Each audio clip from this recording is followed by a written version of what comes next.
get to the abstract. For me, I did my own example. If you're into pictorial level, 8/10 times 6/10. So what is tenths times tenths? 10 times tenths is hundredths. I put it in the denominator. And what is 8 times 6? It's 48. What's my answer? 48 hundredths. So you can do size proportional and pictorial as well. Now warning, you go this level, it's hard to transition into abstract quickly. Because you'll get, if you do this and the kid gets successful, see how they're really working it. Are they going 1, 2, 3, 4, 5, 6, 7, 8, 9, 10, and they're crossing out as they go? Or are they saying 8, 16, 24, 32? In other words, are they doing their multiples? Not skipping, are they counting by multiples or are they counting by 1? I'm going to tell you who's going to move to abstract and who's not. And I'm also going to tell you if they're counting by 1s, it doesn't matter what manipulative or what approach you use, they're counting by 1s. Which means I'm back to what we did last time together, which is popsicle stick counting. That's the best intervention for them until we get that computation back up. That one, here we go. Okay. So in Pennsylvania, as teacher training assistance networks, that's their state departments, PD, they've actually already even mapped out which one of these kindergarten pieces leads to a third or fifth, leads to an early algebraic problem. So what we did here today, like I said, you've actually done all the research for them. So here's what I'm going to do. I want you to think about this, and this is, I don't want to spend too much time, but think about all the tricks that you do. Which tricks go forever, and which tricks have a lifespan that is really short. FOIL stands for first, outer, inner, last. It only works with what? Binomials. And once you get to a polynomial, and if I do an array pattern, and I have hundreds times tens, it's going to fall apart there too. It only works for binomials. So know that when you start introducing some of these tricks, they have a very short shelf life. Just understand that's an intervention, and if you're going to use it, you better find a way to scaffold out of it. And say, okay, now that we've used, it only works for here, you're adding memory steps to a kid with memory problems. Same thing, flip, change, invert and multiply, all the ones that the kids do not do well long term with. How many tricks do we end up throwing at kids? So here's what to do. So here's where we're going to start. You're going to see Geary's name a couple times. He's the one who did the finger counting stuff out of Missouri. He started some of his longitudinal studies in '99. And what he found is that the students who struggled the most with disabilities, they had problems with counting, number naming, and simple memory retrieval. My two buddies, Russell Gerst and David Shard, came across and they said, let's call that number sense. And then, let's talk about number sense. Now, listen, I know you remember Al Bundy. He's not talking about the girls behind him. He is excited by number sense, okay? Just check it. So what we're going to do is we're going to have a little curriculum discussion and a little instruction combined now. So please know this. The kids who start the weakest in school, in kindergarten, are the weakest kids 5 years later. Over 80% of the kids who start weak in school, start some of the lowest, 5 years later will still be the lowest kids. Which means you can't just put them through typical instruction and hope it turns around. Sadly, I can take a kindergartner and predict who will struggle later on. And our latest 33-year longitudinal studies, here's one I don't think I mentioned last time. Not only is early numeracy a good predictor of future math, early numeracy is actually a good predictor of later literacy, of secondary literacy. Here's the weird part. Early numeracy is a better predictor of secondary literacy than early literacy is a predictor of secondary literacy. That is a frightening new step. It is by Clements and Sarama. They just had their first longitudinal studies out. They can predict future literacy scores by early childhood numeracy scores. But they could not predict later literacy by early literacy as well. Because remember, literacy has a cap effect that mathematics does not. So I know it sounds like, if you have never heard that before, you're like, right, if you just think about it, it goes, wow, that's weird. But if you really think about the details, you're like, oh, the way math is handled, you can predict who starts strong in school is going to end up strong in school.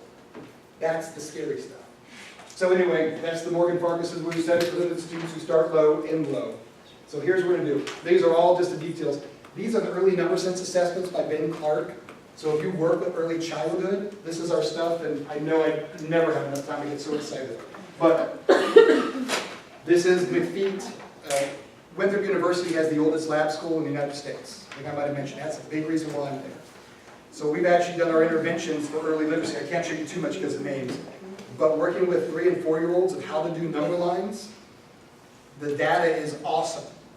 You can teach a young child who struggles real early and clean it up quickly. But you can't just do what we always have done. You have to focus on certain aspects of number sense. These are them. We talked about the counting. Who did the counting +1? It was there. But there's one over here that said counting +1. That's that counting forward, and yeah, sadly counting backwards. That's why number lines were introduced. The other ones here, quantification and magnitude. Which one is greater? If you've ever played Greater Gator, right? You ever played Greater Gator? Right? They show which one is the larger, right? And you would put this here, you put a popsicle stick in between, and they get to tell you, the kid gets to tell you which one is the greatest number. That's the greater than, less than, equal to. Now, you don't start that way in preschool or kindergarten, but you make sure they tell which number is greater than the other. You can't say which one's bigger, because you'll write an 8 really big and a little 13, and it's all over. Right? My mom writes really big. Those are bigger numbers. So you talk about which one's greater. And if they don't get that, you're back to a number line, which is why we decided for 3-year-olds to introduce the number line for kids who came in with developmental delays. Okay, so we also have numeral identification, base 10, which we're going to spend more time on today, and then fluent use of arithmetic strategies. So we can predict later achievement if they come in knowing some basic arithmetic, even in kindergarten and 1st grade. Yikes. But that's not really part of our standards. That's the predictive level. That tells you whose homes are doing it and whose homes are not. And that's not totally fair to the parents. Whose homes have been successful versus whose homes have not. Listen, I do a lot of things at home that aren't successful. Right, like social skills. But they're taking my social skills, which is really ugly. I tell them to do one thing, but then they see me do another. So here we go. Let's talk about 10 frames. I'm going to flash, some 10 frames for you, and I want you to tell me what number you see. Ready? This is a general 10 frame. It looks like this. 10 frame is down here. There are 10. Remember, making groups of 10 is an important skill. So I'm going to show on one or both a certain number, and I want to see if you can automatically subitize it. Ready?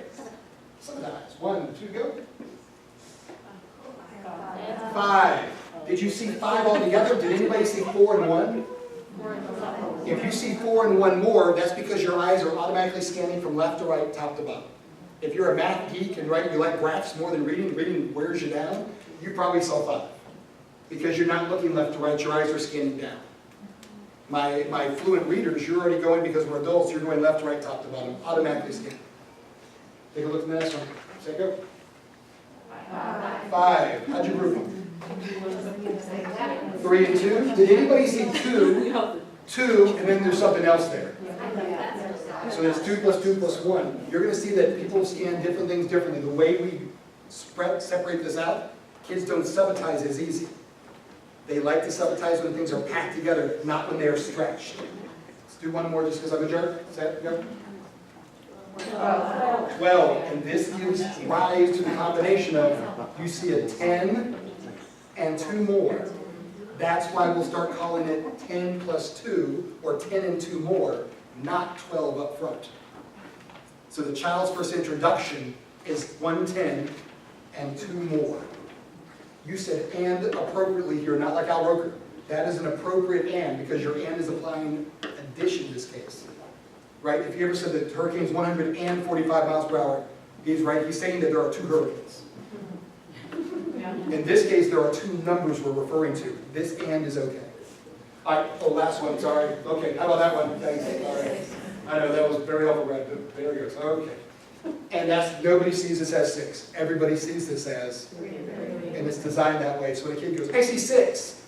We have a cool video I'll show you when we start doing little kid stuff later on, where the child is like, and you see the mouth moving, she's counting out all the numbers. She knows she's supposed to subitize a first week kindergartner. She knows there's supposed to be, she goes, I think it's 6 plus 3. So she goes 1, 2, 3, 4, 5, and one more makes 6. Plus 3 more makes, hesitation, 9. And her mouth is going. So it's funny, we asked her again, so what did you do? And Caroline goes, I had 5 in one hand and one more makes 6. You see the cognitive step she just took. She was making sure there were 5 fingers. Yes, I did not mow the yard this weekend. There are still 5 fingers.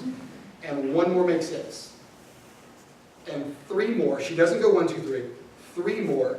She can't go 10 minus 1, so she counts up. It's the first strategy she does. Which number, how did she count with her fingers? I did it this way on purpose. That's how her fingers show. Because to the rest of the world, that's 1. Only that's why the font is popular, right, Henry Winkler?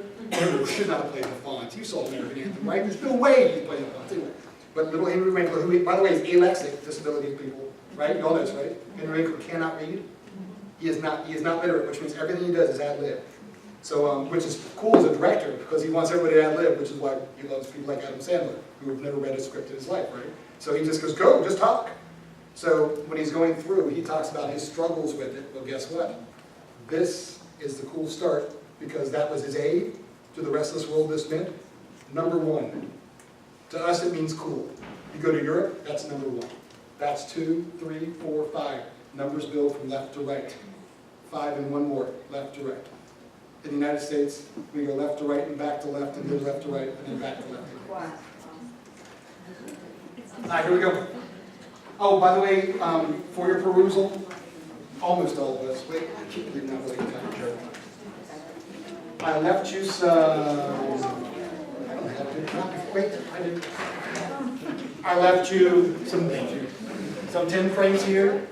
If you want to take a 10 frame, the idea and purpose of a 10 frame is to build 5 plus 5, 6 plus 4. Another day and another time.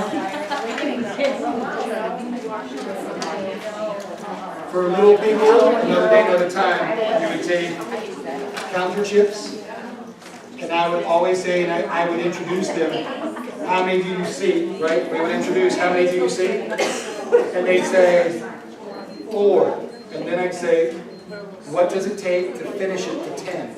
And then they've got to lay down a different color. And they will go one at a time, and then I'll say, how many did you lay down to make it 10? And they'll count, but then I'll say, what else can we do instead? 5 and 1 more make 6. It's applied addition. So we're getting all the addition stuff in here, so they say that 4 plus 6 is 10, 6 plus 4 is 10, 10 minus 6 is 4, 10 minus 4 is 6. But a 10 frame is a great start for it. I actually like the dual 10 frames, because I also like to sometimes separate them out and put in greater data for it. Fair enough? Out of brevity, I'm just going to sprint to place value. All right, touch math. I don't want to dispel completely on touch math. Dale Hanrahan out of University of Quebec at Montreal has run studies on touch math. Touch math has been great and highly effective for students with intellectual disabilities. Students who you know need to count from 1 and 1 only. The problem that we've had with touch math for kids with LD or those on a gen ed track or on a core instruction track, diploma track, is transition to fluency. They are not transitioning typically to fluency. So if you're having success with touch math, that means you are doing something amazing to help them transition out of it. So in other words, I'm not here to put down touch math. I'm just telling you research-wise, we haven't had the effects out of students with intellectual disabilities.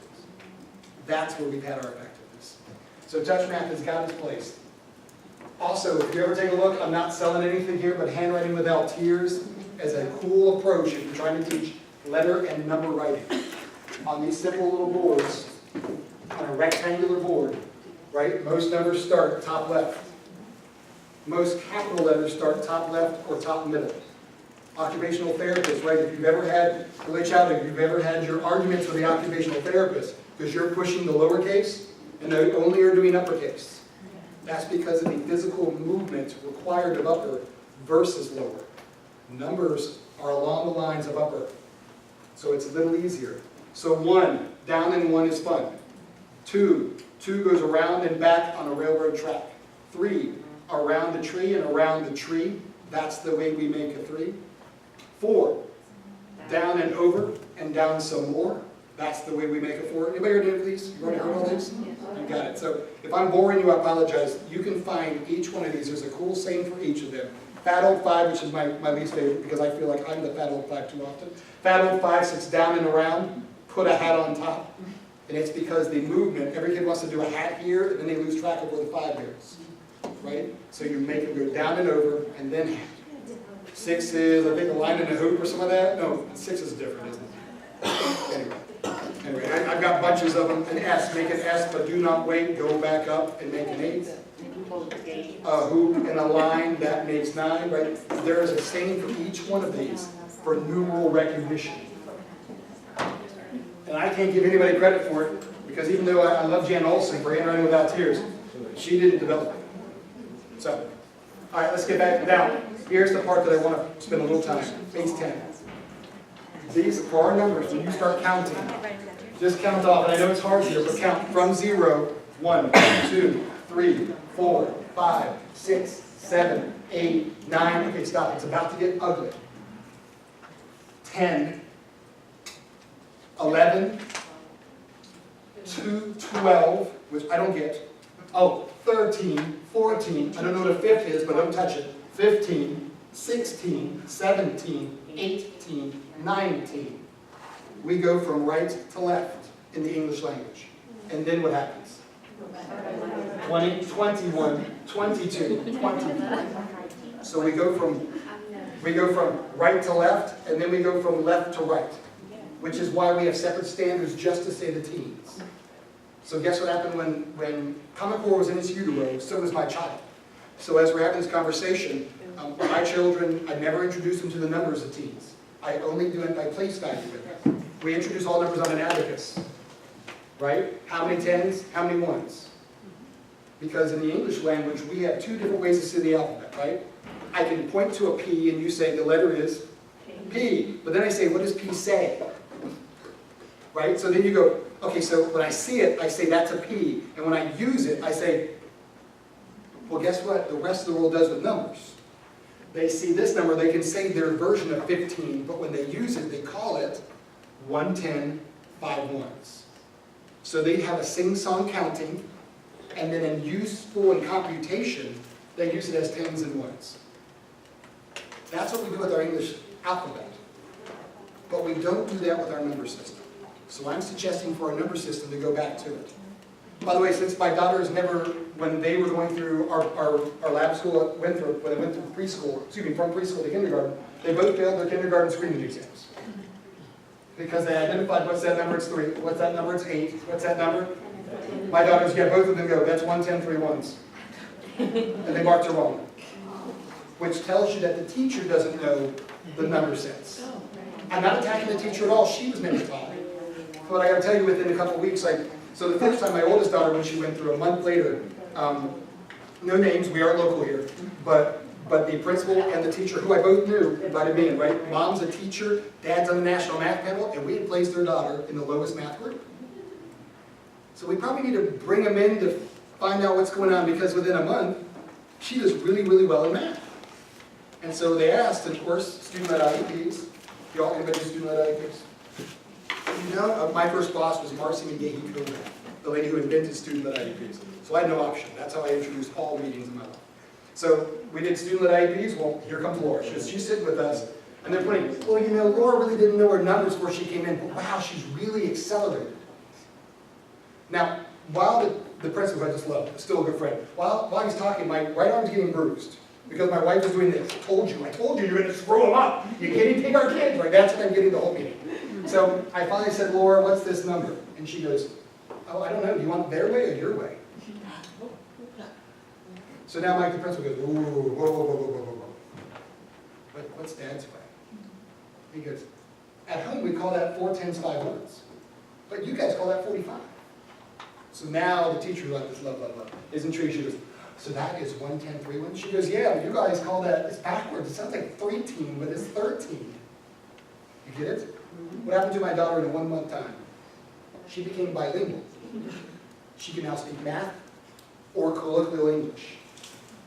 And that colloquial English is what we use all of our math terminology on before this switch of standards. So what ended up happening to her? What do you think happened to me? Can you go back and teach that to all of our students? And I said, it is not a lesson to be taught. It is a language to be used. So of course I did. I don't think I showed the pictures. But of course we went back through and we did stations with it. It's called CSA games, so they'd have to see 13 and they have to pull out 1, 10, 3 ones and rewrite it. So that's what we're going to play now. So take out, you've got a little sheet that says hundreds, tens, and ones. Take out your base 10 blocks and we're going to play.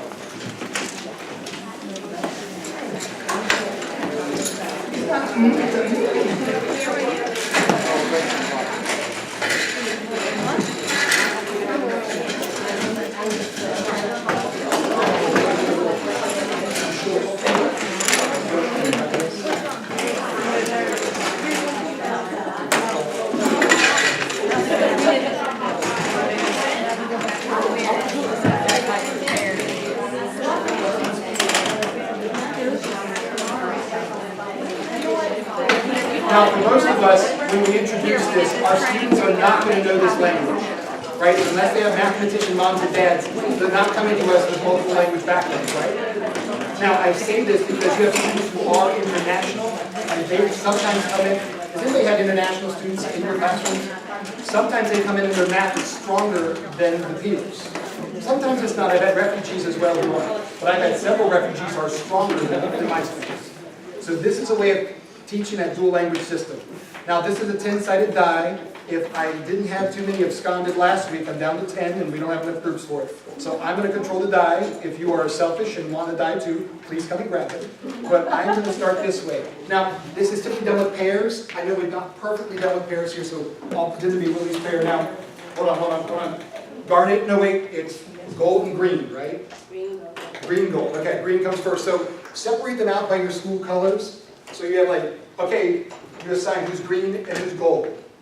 And do this in pairs because it's a language system you're building. And so you start it out like at Winthrop when we practice this, I do garnet and gold, right? So we go, okay, greens go first. Green goes first, so you roll the die. And they get 8 because I'm unlucky, so I have to find 8. So choose your green partner and lay down 8.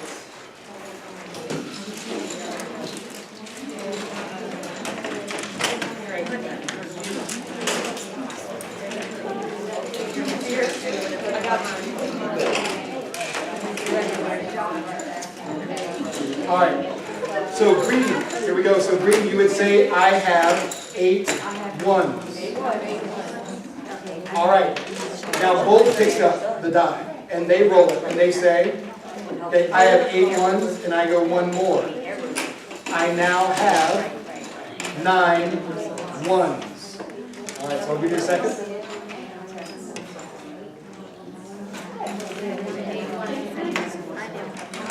All right, ready? So now we go back to green. Green picks up the die. Oh, come on, Brad, get a low number. Oh, that's not what I meant. Okay, I have a 0. So then I go, I still have 9 plus 0 is 9. I still have 9 ones. So we go to gold. There we go, just what I didn't want to find, because I don't think I have 9 here. Okay, I now need 9 more ones. So I grab 9 ones. Oh, I did have it. Last one. Okay.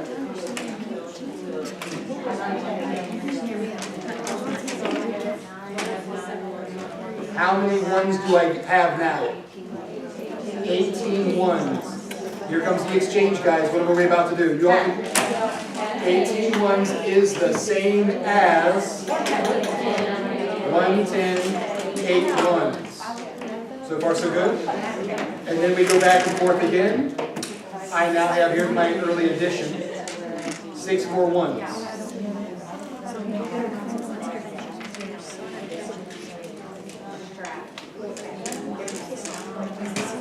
So what do I have now? 110, 14 ones is the same as 2 tens,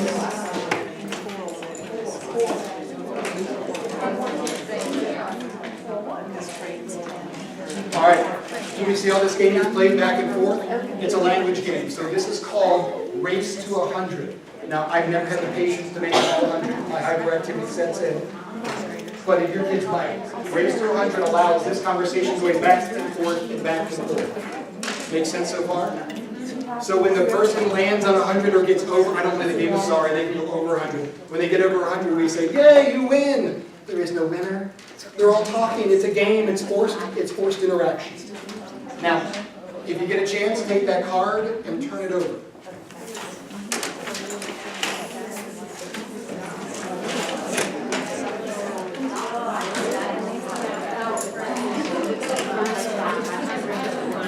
The same conversation is here.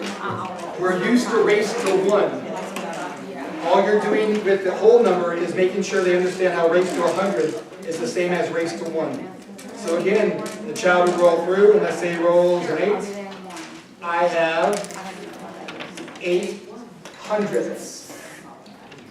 And then they would go through, and the next row, of course, 8, good job, Brad. And then I'd say, now I have, I gotta make sure I get this right here, 16 hundredths, or 1/10 6 hundredths. Does that make sense?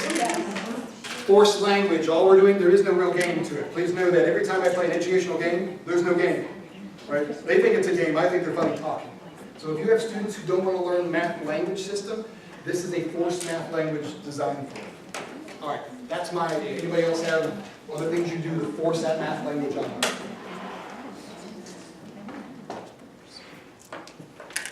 All right, well, if that's it, if you're in a position, please attempt this one. You can also be crazy on this. You can be really silly and work with fractions. If you think addition of fractions is difficult, call all of them eighths. And so you would have 1/8 here, you'd have 1 whole here, and you could change what they are. You could even have to do exchanges, eighths, halves, and wholes. So when they roll, how many eighths do I have? Okay, I have 3/8. 3/8 plus 4/8. Oh gosh, that would be, fingers come out, 7/8. Is that quite a whole? Wait, not yet. I got to keep it in this stack. Then they roll 2/8. Okay, now I have 9/8. Oh, that means I have 1 whole, 1/8. In other words, this exchange game, it doesn't have to be a simple, units. You can work with a little bit different, or even more rational number approaches that we don't have. And if you're silky here, you can even do, anybody do Battleship or a game for graphing? Yeah. Right? If you do graphing on Battleship, right, you can have in 1 quadrant, or you can have 4 quadrants mixed into it. You can do other games in there with integers. I've done this with integers before to not a very excited group of students, right? Where we're working race to -100, and that didn't go well as I was hoping. I had a great time. They're like, oh, seriously? We're just counting and saying negative in front of it. Yes! I was so excited, yes! We could have figured that out minutes ago. All right. But I hope this is helpful. This is one of the multiple ideas for it. Now, if you are so inclined, if you do not, anybody have these 10-sided die? Right, you don't have to have a 10-sided die with it. A 6-sided is fine. This just makes it go quicker, because I like sometimes getting a 10. When I rolled a 0, one of my teachers has already done mini Sharpie, those mini ones, and put a 0 into a 10.